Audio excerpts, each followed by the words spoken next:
ويا اهلا وسهلا، نورتوا القناه. كنتمنى تكونوا بالف خير وعافيه. اليوم ان شاء الله غادي نشارك معكم ديسير اولا تحليه بسيطه جدا سهله اقتصاديه. صديقتي، اذا كانت هذه اول مره كتشوفي قناتي فمرحبا بك. ما تنساش تخلي لي لايك للفيديو واشتراك في القناه فضلا وليس امرا. نشوفوا المقادير وطريقه التحضير. فبسم الله على بركة الله. في الطحانة ديالكم ولا الهاشوار ديروا 200 غرام ديال البسكويت. استعملوا اي بسكويت عندكم واي بسكويت نتوما كتفضلوه. غادي ناخذ هذا البسكويت غادي نطحنوه، ما نطحنوش كاع رقيق بزاف، غادي نخليه شويش مهرمش. ونزيد عليه 50 غرام ديال الزبده، ما يعادي 2 معالق كبارين ديال الزبده كندوبهم، و2 معالق كبار ديال الحليب.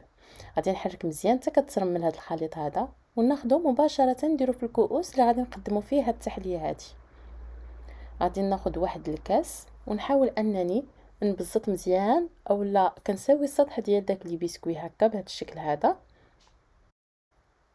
غادي نخليهم على جنب وندوز باش غادي نوجد لا كريم اللي غادي نديرو في هاد الكؤوس هادو. هنايا خديت سيترو ديال الحليب درتو في كاسرونه، زدت عليهم كاس ديال السكر، كاس ديال البودره ديال كريم باتيسير، ومعلقه صغيره ديال البودره ديال الفانيلا. غادي نخلط مزيان كلشي بارد في بارد حتى كنحسو بان داك البودره ديال الكريم باتيسير بدات كتذوب. وكناخدو كاسرونه كندوزوها فوق النار، كنديروها حتى كنشوفو بان داك الكريمه ديالنا عقادت وبدات كدير داك الفقاعات. ما خصناش نزولو يدينا من التحراك سينو غادي تلصق لنا كلها في القاع ديال الكاسرونه. ملي كتعقد لنا لا كريم كناخدوها مباشره كنزيدو عليها 2 ديال اليوغور، من الاحسن يكونوا بالنكهه ديال الحامض. من بعد كنخلط عاوتاني مزيان، من بعد كنزيدو العصير ديال 2 ديال الليمونات اولا ليمونه ونص ديال الليمون الحامض، يعني على حسب نتوما التركيز ديال الحموضه اللي كيعجبكم. كنرجع نخلط كلشي مزيان ومباشره كناخد لا كريم وكنصبها في الكؤوس من فوق الطبقه ديال البسكويت اللي كنا درنا. صافي غادي نخلي هاد الكؤوس هادو فوق سطح العمل حتى كيدفاو شي شويه، وعاد كندخلوهم للثلاجه. كنخليوهم حتى كيبردوا تماما وكتعقد لنا داك الكريمه. تقريبا كياخذوا واحد 4 ديال الساعات وهما في الثلاجه.